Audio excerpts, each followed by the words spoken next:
Rice is on the table in millions of homes every day. But what actually happens inside your body after you eat it?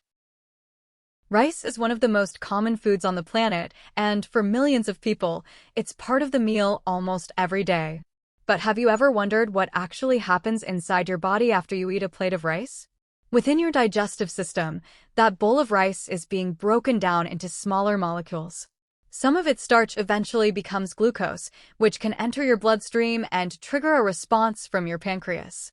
But here's where it gets interesting. The type of rice, how much you eat, what you eat with it, and even how it's prepared can influence what happens next. Once glucose from the digested rice enters your bloodstream, your blood glucose level begins to rise. Your pancreas senses this change and releases insulin, a hormone that acts like a signal to your cells.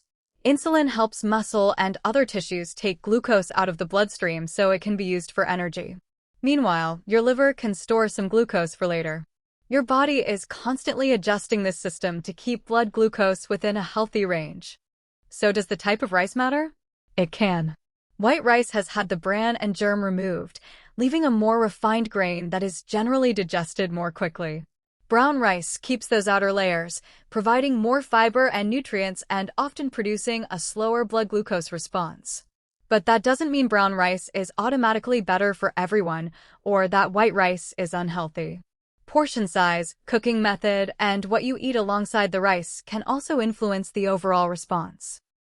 There's another factor people often overlook: portion size. Even a nutritious carbohydrate can provide a large amount of starch when the serving is very big. Your blood glucose response also depends on what else is on your plate.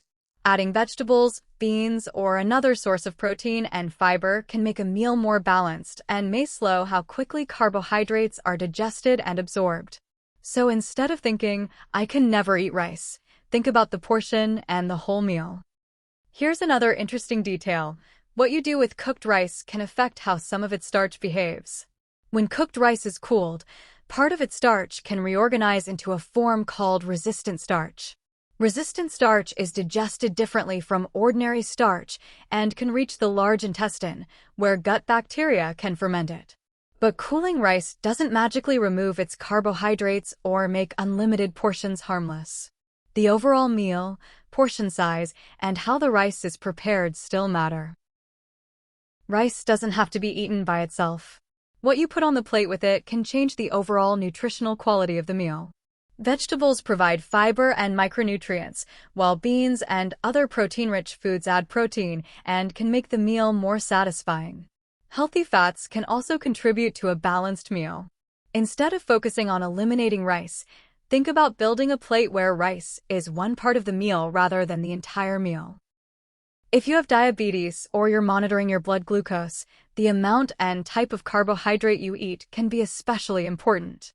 Rice can still fit into a balanced diet, but portions and the overall meal matter.